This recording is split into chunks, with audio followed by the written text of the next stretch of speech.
Tonight, frustration still palpable. Demonstrations here and around the country. That white police officer who shot and killed that black teenager, 18-year-old Michael Brown.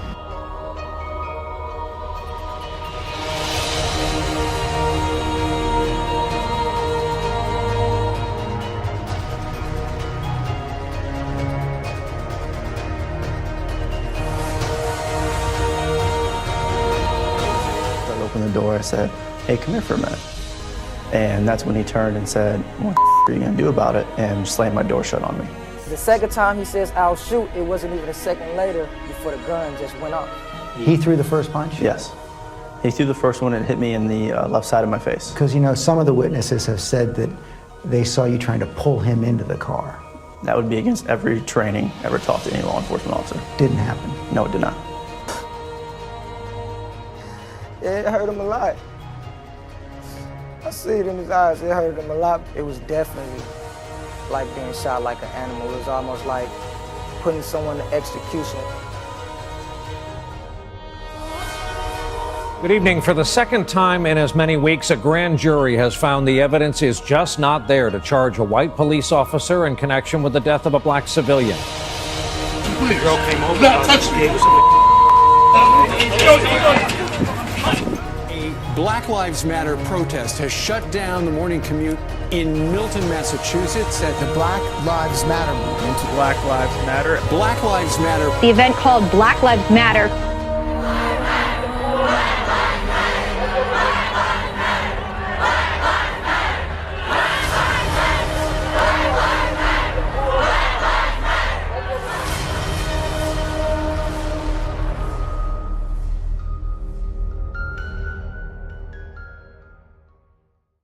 Nearly 50 years after the supposed end of the civil rights movement, tensions are rising across the country.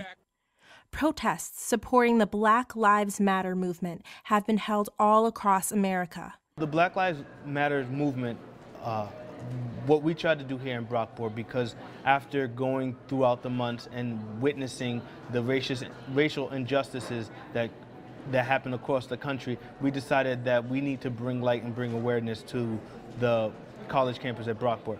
So within doing so and doing that and jumping aboard that Black Lives Matter, it actually exposed the racial undertones that we deal with every day. And it brought that to light. So that's why we made that transition from the Black Lives, not just the Black Lives Matter, to the movement, because we opened that door that let us see and let us realize and let everybody else witness that there's a lot of racial injustice and racial tensions on this campus, aside from everything else that's happening in the country. Now! What we want! Justice! What we want it now! On December 5th, 2014, Brockport students organized a protest to support the cause. Roughly 35 students walked through campus with signs reading Black Lives Matter and chanting "No justice, no peace." The march was going as planned until the protesters experienced backlash when students yelled racial slurs and threats out dorm room windows and on the social media app YikYak. What followed was months of discussion about how to deal with the racial tensions on campus and what the administration could do to fix it. Admittedly, I've never heard of it until December 5th, when the protest happened. So the first I heard about it was I had a student in one of my morning classes tell me that the protest was going to be happening, and she invited the class to participate.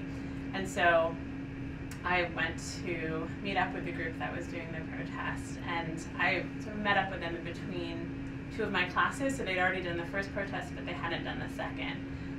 And so they were telling me how the first protest went. So they were saying what they experienced on YikYak. And so that was the first time I'd heard about it. Imani and I organized the protest. I was printing out signs and marketing materials for it. We marched through the Union, and we marched at several other places on campus, like near the dorms and the dining halls, just to get the message across. Although a large majority of the Brockport campus thought the remarks on YikYak were controversial and insulting, there were a few who laughed at them. I felt like it was really important that we understand that the kind of racist responses and hateful messages that were being tossed around were not an isolated incident, that this is something that students of color experience on this campus all the time, and this is just a slice of something that already happens. I don't think it was justified for them to scream out and deny people's right to a peaceful assembly and a freedom of speech. With that said, it is justified in the sense that the people screaming out their window also have the freedom of speech, and it's part of the right of our country. So if they can say whatever they want, and if the consequences don't mean anything to them, then they have that right.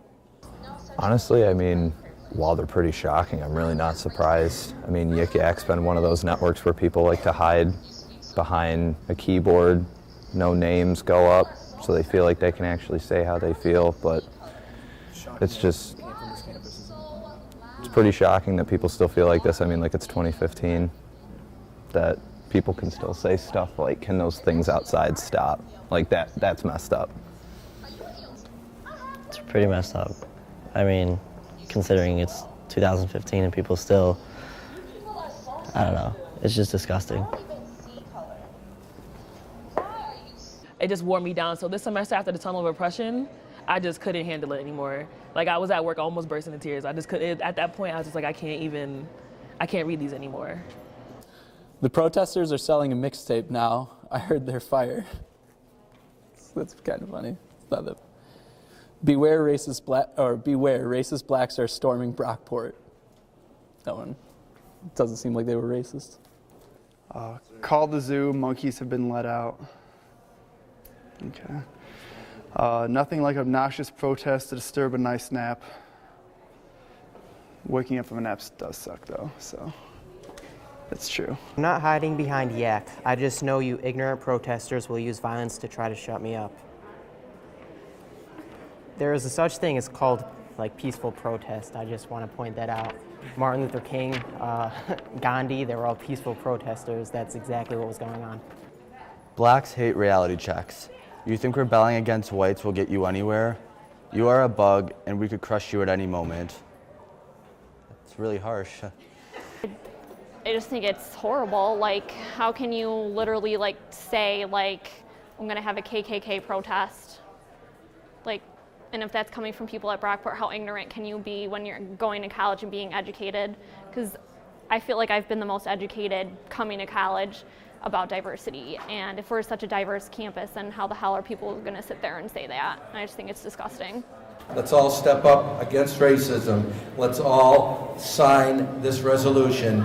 Normally it's signed by the college. Although the response by the college didn't occur until after the semester, in the spring, President Halstead, in conjunction with the movement, and Allison Parker worked on an anti-racism resolution that was publicly signed on April 9th to promote the Black Lives Matter movement. Well, as president-elect of the College Senate, I was designated by the current College Senate President, Trish Ralph, to chair the committee that wrote the joint anti-racism resolution. So I brought together faculty, staff, and students on the Brockport student government to write the resolution together, and that was my main role. First of all, I hope you understand that I was a student of the 60s and 70s when activism and protests were alive and well. So I want to give it some context. I think it's important that students have a voice, and when I was a student, we were protesting, we were marching, we were around conference tables with deans and presidents and making sure we had a voice at the table. I was not here on the 5th. I was actually over in New York City with the chair of our college council, with several board members for some events related to our foundation board. So I didn't witness it firsthand. I've heard a number of accounts of it. I've certainly heard of the social media flurry. I've seen the concern and the hurt on the part of students' faces and the hateful things that occurred. I'm sure if I was here, I would have found it distasteful. I would have found it to be unwarranted, that I want students to have a voice, all students. I want to say and underscore all students matter, but Black students matter. Black lives matter. And so I would have been supportive of the protest occurring. They sent that draft to the president and to me, and we looked at it and set up a meeting with representatives from both groups and had a good discussion about what the resolution was intended to achieve and what might be the best way to get support from students, faculty, staff, and administration. I'm very excited that we have a joint anti-racism resolution, that we've made a strong statement, but that it's not just a statement of our anti-racist resolutions and values, but that it also has specific points of action where we're going to be changing the way that we teach, the way that we train each other about being aware and conscious of racial differences and how to cope with those in the classroom as well as outside, something that can be useful for faculty, students, and staff. I feel like there's still much more that needs to be said, and it needs to be a stronger stance because students of color don't really feel welcome here. So I feel like that's something that's really important that needs to be said from the administration, is that everyone attending the college is a part of the college community, and we're not going to tolerate people ostracizing or isolating parts of the community. So, and I feel like that's something that they're not quite understanding, and I feel like we're on the road to getting there, but I just really wish they would act a little bit quicker, is really what I'm trying to say. Yeah, I've heard a lot in the news a little bit about how Halstead's approached it and how other schools have approached YikYak as a company, and I think it's going to be difficult because they're a business, and although it's a free app and things like that, they don't want to take down their own creation and things like that, but as a social thing, I really don't think it's fair. When you have a setting where people can say whatever they want and not have their name attached and have no responsibility to what their comments are, you're going to have problems and you're going to get people insulted very quickly. Face it, YikYak isn't the core issue. The core issue is lack of respect and dignity or racist acts that are occurring. But this is a part of the problem. College President John R. Halstead wasn't on campus, but heard about the protests and backlash a week after it occurred. In March, Halstead wrote a letter to YikYak in an attempt to have the app taken down.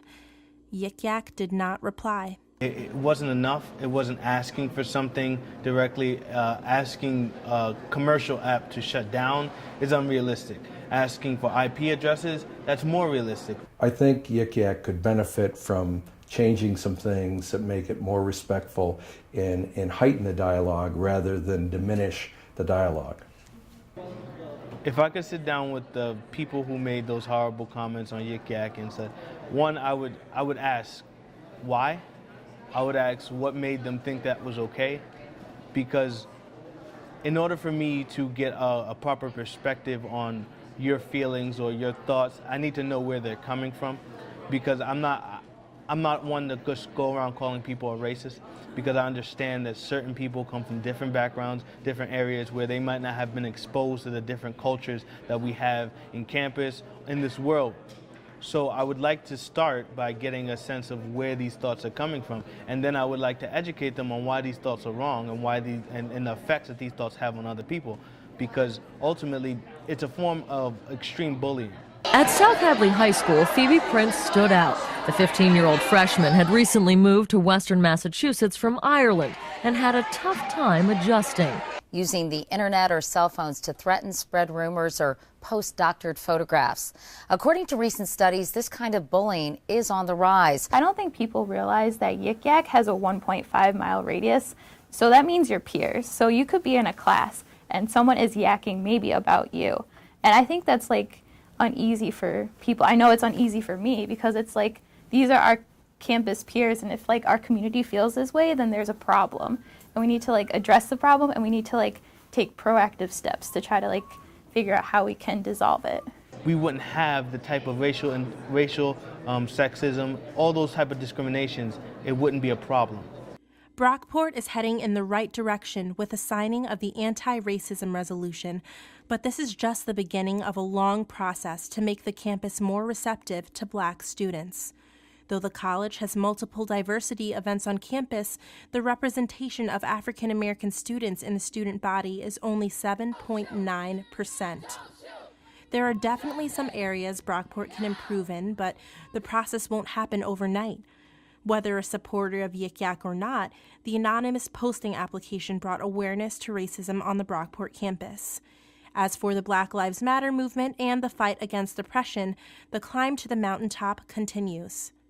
How many Black Americans have to die before something changes? The struggle is ongoing, and the rioters in Baltimore, like the Brockport YikYak protesters, have a louder voice, the loud voice of the anonymous. My vision of Brockport and a better Brockport, and when I retire at the end of this year, I'm going to say, as I did at my own inauguration, I hope I've left it a better place. Anonymous writes,